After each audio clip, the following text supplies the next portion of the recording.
The market for new cars might be on a slippery slope, but there's still a strong demand for smaller entry-level cars. And of course, there are a lot of those vehicles as well, particularly from China and increasingly from India. A good case in point is the Ford Figo. Previously based on the old generation Fiesta, this is a brand new model inside and out. And we've got two examples. The one is a 1.5 litre naturally aspirated automatic sedan versus an entry-level manual 1.5 TDCi diesel. They may be out of the same factory, but there are obviously significant differences between the two, besides the ones we've just mentioned. The Figo model range is proof that, even at the budget end of the market, manufacturers are aware of just how important choice is to the car-buying public. We've rounded up these two to give you an example of what you can expect for a budget of around 200,000 Rand, and to decide which model represents the better way to spend it.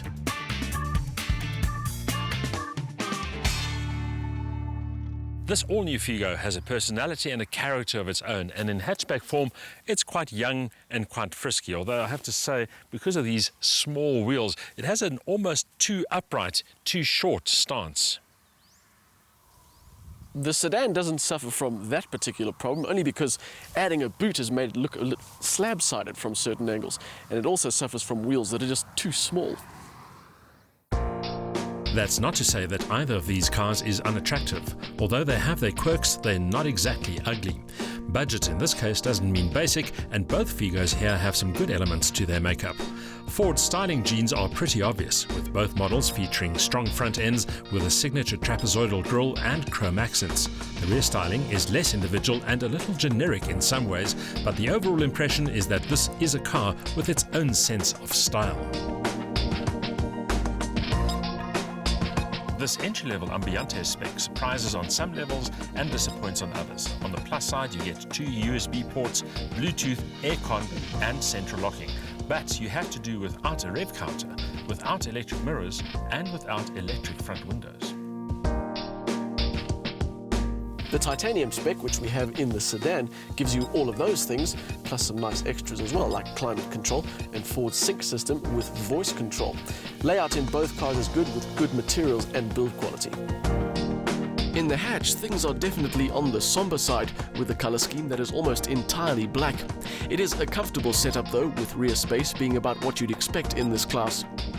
The titanium spec in the sedan definitely helps lift the mood, with a lot more chrome and bigger blue LCDs breaking up the expanses of black. Again, space is about what you'd expect, although the boot does give you almost 200 litres extra luggage space compared to the hatch. And that means one of the biggest considerations when deciding between the sedan and the hatch isn't about space, but the engine. Powering the sedan is a naturally aspirated 1.5 litre petrol with 82 kilowatts and 136 newton meters, matched to a 6-speed dual-clutch gearbox driving the front wheels. By comparison, this hatchback runs a 1.5 litre turbo diesel with only 74 kilowatt, but 215 newton meters of torque. And of course, because it's turbocharged, there's no power loss at altitude.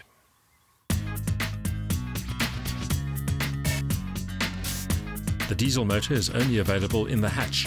As far as transmissions go, both are available with manual or auto boxes. Perhaps unsurprisingly, it's the naturally aspirated petrol motor that is the less enjoyable of the two.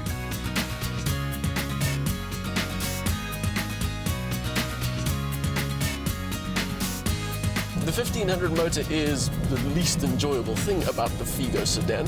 It's not the most powerful thing to start with, and it really pays a penalty at the reef being naturally aspirated. Anything above 4,000 RPM and it starts to become a little bit unrefined. And then there's the dual-clutch gearbox, which is surprisingly clunky. We've gotten used to the idea that automatic gearboxes with 2 clutches are rather intuitive and smooth, and this one just isn't. It hunts for gears at low speeds, and the gear changes themselves aren't exactly subtle.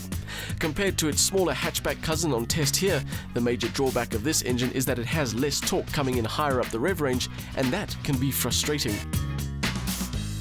This 1.5 TDCi powered Figo is a lot sprightlier than you think. The 0 to 100 time 12.1 seconds, but it does seem to understate what this car is actually capable of. Top speed 175 kilometers an hour. But it's the tractability and the flexibility of the car that really impresses. Overtaking is really easy in this car, and it always feels much more responsive than you'd expect. That makes it the preferred choice in the Figo lineup. The diesel-powered Figo is certainly more enjoyable than the petrol in both town driving and open road applications. It may not have the convenience of a dual-clutch gearbox, but the higher torque figure and a better power delivery outweigh that consideration.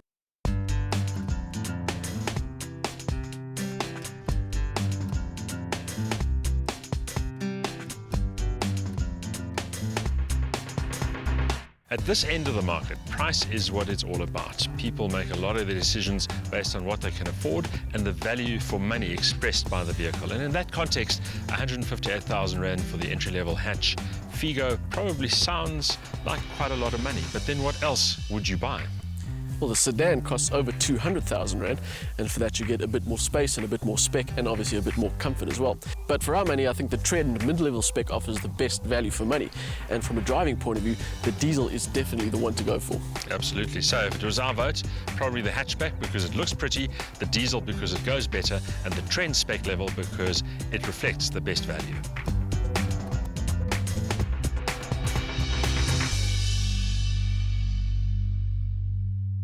The naturally aspirated 1500 in the sedan is at a definite disadvantage on the reef, and the dual-clutch gearbox isn't as good as expected. The titanium spec of our test car does offer some advanced and very useful features, and the sedan is the obvious winner in the space race. As far as engine choices go, the 1500 diesel is a no-brainer, offering better power and tractability than the petrol. The interior has a somber colour scheme and a fairly basic spec, but it offers decent value and the kind of space you'd expect.